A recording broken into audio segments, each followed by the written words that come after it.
bahwa ada di antara saudara atau saudari kita menyampaikan seseorang yang pernah membangun rumahnya, kemudian menempatkan atau menyimpan barang-barang tertentu dengan keyakinan tertentu yang dikaitkan dengan keadaan rumah dimaksud, yang tertanam di dalam rumahnya ataupun juga disimpan di atapnya dengan tujuan-tujuan tertentu. Dan bersyukur kepada Allah, alhamdulillah yang bersangkutan sudah mengenal lebih baik tuntunan-tuntunan dalam syariat, sudah berhijrah kepada nilai-nilai kebaikan dan ingin berkonsultasi bagaimana dengan status benda-benda dimaksud. Saya ingin menyampaikan bahwa di dalam Islam tidak ada tuntunan-tuntunan yang mengaitkan kekuatan-kekuatan kepada benda-benda tertentu yang memberikan manfaat atau madarat selain semua tumpuan kita kepada Allah. Karena itu dalam surah Tauhid yang sangat pendek, singkat, mudah untuk kita kemudian hafalkan dan mudah ditanamkan pada jiwa, itu menjadi dasar yang paling pertama di Al-Ikhlas itu. Begitu kita bacakan Qul huwallahu ahad, katakan Muhammad SAW, diinfokan kepada kita semua, Tuhan kita itu adalah Allah yang layak dipertuhankan, satu-satunya dipertuhankan, disembah. Kemudian Allahus Samad ayat yang keduanya, dan Allah menjadi pusat segala tumpuan, harapan, permohonan yang mendatangkan manfaat atau mengizinkan satu madarat dengan hikmah tertentu terjadi dalam kehidupan kita. Nah, karena itu setiap kita memohon, meminta, berharap sesuatu itu tidak diperkenankan kecuali hanya kepada Allah saja. Di dalam itulah kemudian Allah menyajikan berbagai hal, cara, bahkan secara detail disampaikan kepada kita. Dari perintah untuk berdoa, bagaimana kemudian menjanjikan menjawab, di Al-Baqarah ayat 186, wa idza sa'alaka 'ibadi 'anni fa inni qarib ujibu da'watad da'i idza da'an falyastajibu li wal yu'minu bi la'allahum yarshudun. Nah, jika hambaku mencari untuk mendekat kepadaku, ada permohonan tertentu, kata Allah Subhanahu wa taala, sampaikan Muhammad sallallahu alaihi wasallam, aku begitu dekat, kalau hambaku berdoa pasti aku kabulkan. Kalau ada permohonan pasti aku berikan jalan, kan? Dalam konteks apapun, dalam pekerjaan, ingin mendapatkan rizki, dalam keadaan rumah ingin diberkahi, kan yang punya berkah itu Allah, kan? Yang memberikan ketenangan itu Allah, sakinah itu di rumah itu Allah yang berikan. Karena itu dibuka dengan kalimat ayat, wa min ayatihi, di antara tanda kebesaran Allah Subhanahu wa taala. Quran surah ke-30 ayat 21 itu. Jadi kalau di rumah ingin mendapatkan ketenangan, sakinah, tidak ada gangguan, gak ada macam-macam, kemudian mawaddah, rizkinya mengalir bagus, bermanfaat rumahnya, rahmah, ada cinta kasih yang dalam di dalamnya untuk keluarga besar, itu yang punya siapa? Sakinah, mawaddah siapa? Rahmah siapa? Allah, gak ada yang lain. Jadi kalau kita mau minta, mintanya ke Allah, dan jangan sampai meminta kepada Allah dengan cara-cara yang Allah tidak sukai, dengan cara-cara yang tidak Allah ridhai. Karena itulah Allah berikan cara kepada kita. Ada yang bisa memanggil langsung, Allah turunkan misalnya nama-nama terbaik dikenal dengan Al-Asmaul Husna, Quran surah 17 ayat 110. Qulid'ullaha awid'ur rahman ayyama tad'u falahul asma'ul husna. Silahkan minta. Ada yang minta dalam sholat, minta biasa berdoa. Kemudian kalau kita minta pun dengan menggunakan wasilah misalnya, boleh. Itu ada di Quran surah ke-5, Al-Maidah ayat 35. Ya ayyuhalladzina amanu taqullaha wabtaghu ilaihil wasilah. Hai orang-orang beriman, tingkatkan takwamu kepada Allah dan cari wasilah, silahkan untuk mendekat kepada Allah, untuk memohon dan untuk mengabulkan apa yang kamu harapkan selama bermaslahat dan baik.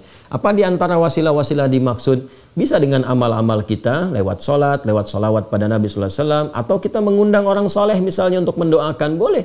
Alih-alih menanam sesuatu, datanglah kemudian kita ke orang soleh, kiai, ustadz tertentu, kan? Datang ke rumah, minta diberikan pencerahan, kan? Bagaimana mengisi rumah yang baru, baiknya seperti apa, minta dibimbing, lalu berdoa di situ. Itu lebih bagus, bermohon kepada Allah dan keberkahan diturunkan. Adapun menyimpan hal-hal tertentu, baik yang ditanam, sifatnya di bawah rumah, disimpan di atas rumah atau di dalam rumah, benda-benda tertentu, itu termasuk hal yang sangat berbahaya bagi akidah, harus kita tepikan karena langsung bertentangan dengan dua hal sekaligus. Yang pertama adalah sifat yang melekat pada zat Allah Subhanahu wa taala yang disebut As-Samad tadi. Segala yang bertentangan dengan sifat-sifat kemuliaan, itu sudah terkait dari aspek akidah. Nah, resikonya nanti terjebak kepada syirik. Lawan dari akidah itu kan penyakit terbesarnya syirik. Ya, kalau sudah syirik itu paling berbahaya, nanti berdampak kepada amal. Akhirnya apa yang dikerjakan di rumah itu dari sholat, kan? Kemudian ada baca Quran misalnya atau yang lainnya, sepanjang ada syiriknya itu nggak akan banyak berpengaruh, malah tertutup nanti ya dengan racun syirik itu. Seakan-akan tidak ada guna dari semua itu. Nah, karena itu alhamdulillah sekarang sudah menyadari bahwa itu keliru, tidak boleh dilakukan. Ingat ya, baik yang ditanam, disimpan di dalam rumah, di lemari kah atau macam-macam kah, atau di atap rumah sekalipun. Nah, maka kalau kita sudah bertobat dan sebagainya, buang semua itu. Ya, buang. Kalau masih bisa kita temukan, ya buang, kemudian jauhkan dari kita, gitu kan? Kalau ada yang ditanam, kalau mampu kita dapatkan, ya kita ambil, kemudian buang, hancurkan dan sebagainya. Tapi kalaupun tidak memungkinkan, ya misalnya ditanam nih udah sama pondasi, kalau kita mau buka, gali lagi, bongkar lagi rumahnya, memberikan madarat yang lebih besar misalnya kepada aspek-aspek tertentu yang menyulitkan, maka tidak perlu dilakukan. Yang penting kita hilangkan keyakinannya. Sudah, hilangkan, jauhi, kemudian bertobat dari itu semua, tidak perlu diakses-akses, ingat-ingat lagi, tepikan seluruhnya, kembalikan kepada Allah. Karena saat menyimpan-nyimpan seperti itu, jin nanti ikut ke situ. Jin, ya ada jin yang menyertai kehidupan kita di dalam rumah, namanya dasim. Dasim itu setan rumah.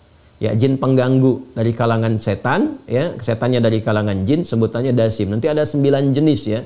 Kemarin kan saya baru sebutkan setan yang menggoda wudu walhan. Setan menggoda orang sholat, itu kan khinzib. Nanti ada setan yang memang mengganggu di sekitaran rumah. Dia bisa menciptakan konflik antara suami istri. Itu di surah kedua Al-Baqarah, di ayat yang ke-102. Bainal mar'i wa zawjih, antara suami dan istrinya. Ya, diberikan sifat-sifat buruk, dorongan macam-macam, kadang-kadang dikaitkan ke pekerjaan dan sebagainya. Dia bisa menciptakan ketidaktentraman di dalam kondisi rumah.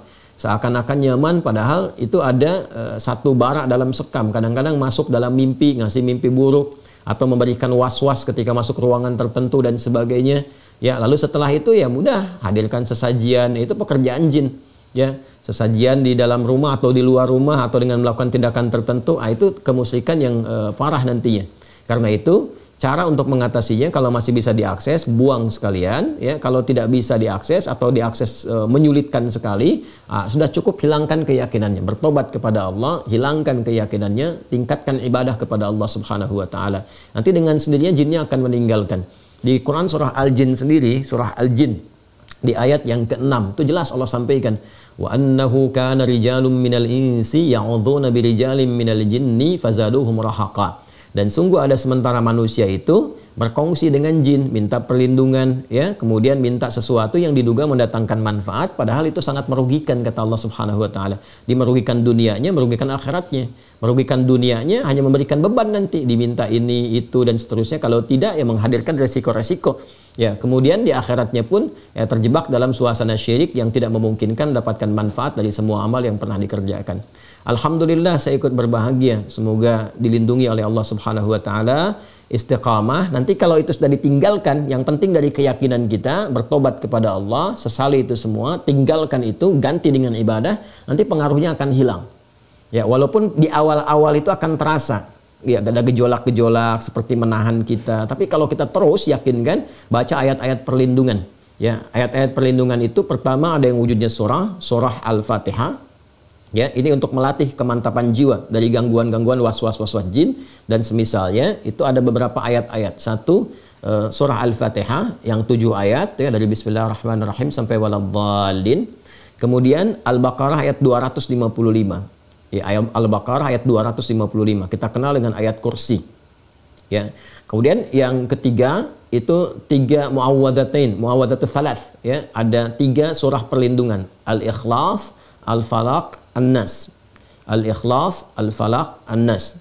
Ini yang paling pokok. Yang paling pokok itu ada 3, ya, Al-Fatihah, kemudian ayat kursi, Al-Ikhlas, Al-Falaq, An-Nas. Kadang-kadang ada yang menambahkan dengan 5 ayat pertama surah Al-Baqarah dari Alif Lam Mim sampai wa ulaika humul muflihun, lalu ditambahkan dengan penutupnya Al-Baqarah, la yukallifullahu nafsan illa wus'aha. Itu bagus juga kalau dikomplitkan sampai 5 bagian ini. Jadi kalau mau diurutkan sesuai dengan urutan tertibnya, Al-Fatihah 7 ayat, 5 ayat pertama dari surah Al-Baqarah sampai wa ulaika humul muflihun. Kemudian ayat 255 ayat kursi. Kemudian selanjutnya yang keempat, akhir ayat Al-Baqarah ayat 286. Dan yang kelima bagian terakhir, 3 surah terakhir dalam Al-Quran.